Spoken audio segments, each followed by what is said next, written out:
Matt Roberts with D1 Ticker and Collegiate Sports Connect. Happy to be joined by Stadium, and I haven't seen this insider, but he is an insider, Jeff Goodman. He's at home for the last day of like the next 24, I think you just said. So glad to catch you before you hit the road. Let's start here, Jeff, on the coaching carousel. We're hearing this, it's going to be a quiet cycle, which it's still early. I'm not sure if I'm buying into that completely, but talk to me about potential market shapers. And I'm thinking specifically on the football carousel, how we thought everything was pretty clear until Brian Kelly goes to LSU. Huge deal, reshapes the market a bit. Could we have a move like that on the men's basketball side here in the next couple of weeks? I don't know if we will. I think we've already gotten it, right, with Louisville and Maryland. You know, if you look at what happened last year, Matt, you know, Carolina flipped, Duke flipped, Arizona flipped. We don't expect Michigan State to flip anytime soon. UCLA, I don't think Mick Cronin's going anywhere. So when you look at the elite level jobs, most of them just flipped over, and I don't see them changing again this year. So, you know, I think Louisville is going to be the biggest job that probably opens. And I would expect, I mean, again, I know they're trying to go after some big boys, but I think at the end of the day, and I know you didn't bring me on to talk specific candidates as much, but I think Kenny Payne is probably the front runner to get that job, the former Louisville player who was an assistant at Kentucky, now an assistant with the New York Knicks. The one job you didn't mention, and of course there's reports out early today that Tom Crean and Georgia are going to part ways once the SEC tournament is over here in a couple of days whenever the Bulldogs do lose. Isn't that a location, and is Georgia a department who could pay at a tier that maybe belies its success rate the last couple of seasons and attract a different type of candidate if they're willing to commit? Yeah, I mean, no doubt. No doubt. I mean, listen, the SEC is going to be the most active league. Like of the Power Six, there's no doubt in my mind the SEC could have 4 or 5, maybe 6 openings. I would say Georgia for sure, Mississippi State I think for sure, right? Missouri, Ole Miss, South Carolina, likely maybe all 3, and then Florida. We'll see what happens if Ole Miss pops. Mike White played with the AD at Keith Carter at Ole Miss, like they were teammates together in college. So could they make a play for Mike White, who Florida fans, for some reason, don't love? Mike White, first of all, is the nicest human being on the planet. Okay, number one. The best dude ever. I get he's not Billy Donovan. Who is? Right? He's still got to the tournament every year. They may not make it this year. We'll see. So I think you could have as many as 6 openings in the SEC. So that's the league you got to watch out for. And I want to come. Okay, Matt, they can. We know that the SEC. They got football money. They can pay if they want it. Yeah, and so let's stick there. How do you handicap? Let's say a number of those do come online. Talk us through how you see the viability of success at South Carolina versus Ole Miss versus Missouri, potentially even versus Florida in the modern age now, post Billy Donovan. Well, I would say Missouri's got the best. Geographically, it's obviously different.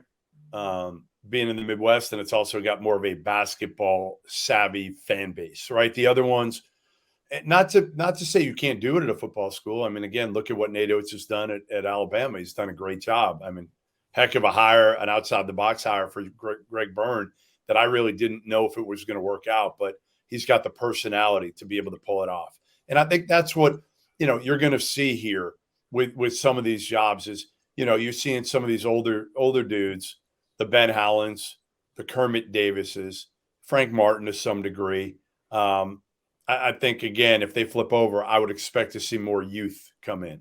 You know, you look at some of these guys right now, John Shire going to take over at Duke next year. Drew Valentine has done a great job at 30 years old at Loyola Chicago. I think you're going to see more youth and more black head coaches being hired. We saw it at the beginning of the cycle a year ago, right? It was really a positive step, I thought, for black head coaches being hired.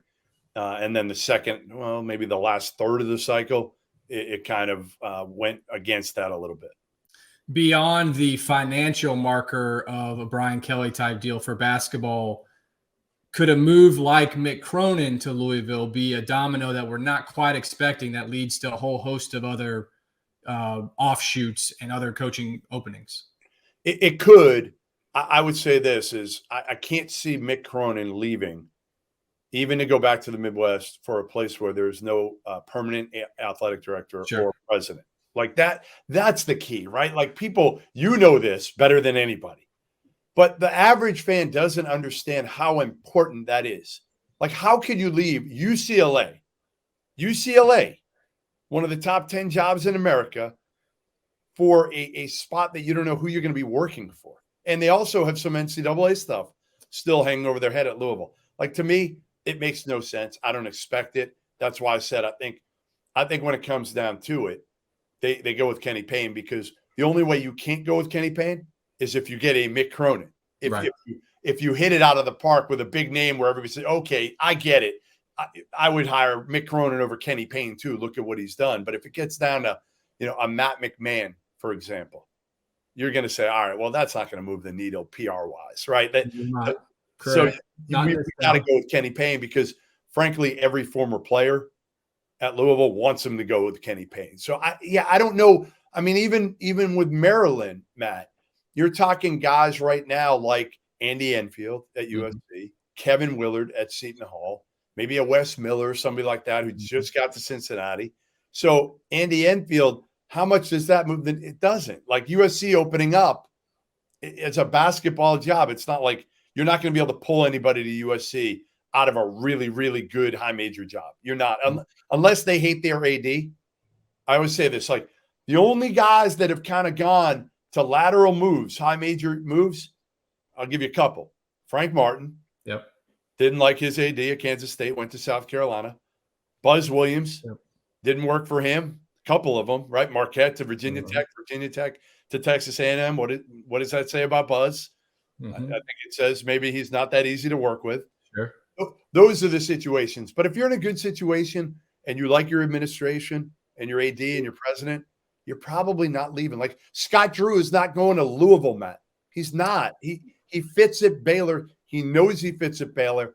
The culture is so strong. He gets along with his AD, his president. He's got autonomy now to do. He's earned it. Why are you not leaving? Even though Louisville is a top 10-ish job, Baylor is what? Top 12. Yeah, right. Now, right. I mean, maybe he's probably turned it into, I guess, a top 25 to 40 job, but like when he took it over, it might have been not a top 100 job. Go back to Louisville and Maryland and the adage of like, let's get out in front of the market. If you end up with Kenny Payne and insert interesting candidate, but not premier high profile candidate, Maryland, what is the advantage at this point of getting ahead of the market if you're going to end up with sort of this middle tier of candidate in the first place? Yeah, and I don't think either administration intended to get ahead of the market. I think it just worked out that way with the coaches basically saying, you know what, I'm out. I'm out. I don't want to deal with this BS anymore. I'm out. I don't, I know I'm going to be out at the end of the year anyway, so I might as well get paid to hit the beach or something like that. But it hasn't helped them. It really hasn't. It should be able to, because if you're them, like to me, if I'm Louisville, I should already know at this point whether or not I can get Mick Cronin. Right. And if I can't, I want to hire Kenny Payne now to get ahead of it on the recruiting trail. He's been out of college basketball for the last 2 years. He's got to hire a staff. He's got to get out. He could get ahead on the recruiting trail, get in the transfer portal already, start to work and figure out and maybe he's doing that behind the scenes anyway. Probably in the anticipation that maybe he gets it. But Maryland, what are they doing? Like you need to know. To me, you can't wait. Andy Enfield, what are you doing? No. We need to know here in the next 2 weeks, and I'm talking a month ago, whether or not this job's been open for how long? How long? Yeah. I mean, I was at Colorado State when it popped. When did I go to Colorado State? I don't even remember. It's a long time ago. It's a long time ago that I was in Fort Collins. So it's been open for months. And to me, Damon Evans has made a mistake, because you should already have somebody in place at this point that when the season's over, before the season's over, you can maybe hit the ground running. Now, I know maybe hard to do with a sitting head coach. Right. Maybe hard to do, but I think you better, to me, when that's whoever, you should have them lined up. So whenever they get knocked out of the tournament, he's your head coach the next day. Yeah. I think you're right about Kenny's probably doing his due diligence already in the transfer portal. And I'm curious how you analyze is it a separate skill set for coaches these days to be able to analyze who's in the portal, who can fit in their system? And listen, like Steve Forbes nailed it, right? And unfortunately, Chris Mack maybe didn't. But it's different than JUCO guys. It's different than your traditional prospective student athlete.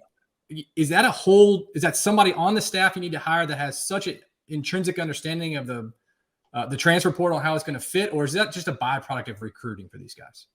So I kind of like what Micah Shrewsbury did. He hired Brian Snow, former recruiting guy, who knows all these kids, right? He knows them. You know, a lot of these coaches, you're going to go in the portal and just grab a guy based on his stats. You don't know him. Last year, you didn't have a chance to even bring him to campus. This year, hopefully they will. But it moves quickly in the portal, right? It moves really quickly. And to me, to have a guy on your staff like a Brian Snow, I think helps. There's only a few guys like that. Sure. But those recruiting guys, I think, are invaluable. And I think too many coaches don't do enough due diligence when they're working the portal. They're not calling enough people. They're just looking at the numbers maybe and taking guys off their numbers, and they might have a formula or whatnot and just saying, all right, the guy fits my formula. But again, does he fit your system? Does he fit your culture? What happened at the previous stop? Maybe there's nothing. Maybe he just wants an increased role, whatever it is. But, you know, you look at like winning, go get guys, you know, like Adonis Arms is a great example at Texas Tech. He was at Winthrop last year, and he was a guy none of us had on our top 100 transfer list, but he has impacted winning. And why? Because he came from a program that won instead of, you know, like Chris Beard took a bunch of dudes that lost. Now, they've still had a good year at Texas. He's still done more than anybody would have anticipated the next coach after Shaka got fired doing this quickly. But we had him ranked like top 5 preseason, everybody. I had him two. And he took a lot of guys that lost a lot of games in college, and they've been underwhelming relative to the expectations that we had for him. Is one of the challenges there just the speed at which these guys make a decision? Is that one of the hurdles? Right. Yeah, no doubt. If you haven't recruited that kid before, but again, like identify and then treat that kid. I feel like, I don't know. And again, as I've gotten older, I'm not as good at it either. But when I was covering recruiting, I used to have like a board. I actually had a recruiting service when I was younger, and I had the top 150 players, and I had a sheet of paper for each player. And I would call 5 kids every single night and talk to them and find out, you know, who the people were that were helping them make the decision, their hobbies, what they were doing, what they liked, what they didn't like. I would call people to get more information about their background, high school coach, AAU coach, anybody and everybody. I was super organized then. I mean, I was super organized. I'm not like that anymore. But I feel like that's something that gives coaches an advantage. Turn over every stone. Talk to everybody. You know, same thing in the NBA. Like a lot of these NBA guys don't do it. They're lazy. I'm not saying college coaches, all of them are lazy. A lot of them are great. But there's a big difference. And I think the work you put in can translate into making, you know, better informed decisions that ultimately get you a guy that maybe fits your culture and your program better. Last question. You've been a bit critical about how Maryland has handled this process. How much conversation is there between peers? And you noted Andy Enfield, Ed Cooley, Kevin Willard, some others, Wes Miller, who could be involved there. Will they call Turge? Will they call Turge and say, hey, what's it like working for Damon? Or is it sort of an unspoken, like, listen, this is my deal now. I've got a bond with the guy. I don't care about what the last guy did. No, I think they will. And I wasn't, you know, it's funny. Listen, I'll be critical. You know me. I don't care about being critical. I don't think I was so critical about Damon Evans because, again, you can't hire a sitting head coach yet. Like, yeah, probably be more critical on Louisville not bringing on Kenny Payne if he wants it already. Right. You know, but with Maryland, it's different. You can't go get Andy Enfield today. He's coaching an NCAA tournament team, right? You can't get Kevin Willard. He's coaching it. But yes, to answer your question on that, I think if you have a relationship with Mark Turgeon, again, why wouldn't you call him? Now, again, is he going to tell? Turge is pretty honest. Turge might actually be the most honest coach in a post-game press conference of anybody I've ever covered, ever. Like, I would always tell him afterwards, I'm like, Turge, like, be careful, man. Why'd like, you say that? Like, I love it. As a media person, I loved it. He was incapable of BSing. Incapable. Yeah. So I'm going to miss him for that. And I'm going to miss him because I like Turds. I just thought Maryland was the wrong fan base for Mark Turgeon. Interesting. Good stuff. Jeff Goodman, thank you for joining us. Good luck with your travels. Obviously, you'll be covering all the breaking news. I'm sure we will catch up soon. Have a good March, man. Good to see you. I appreciate it. You too. Glad to make a return appearance. That means I didn't do hopefully too poorly on the first one. Well, it's taken you a while. Thanks, Jeff. Very true. Later, Matt. Talk to you soon.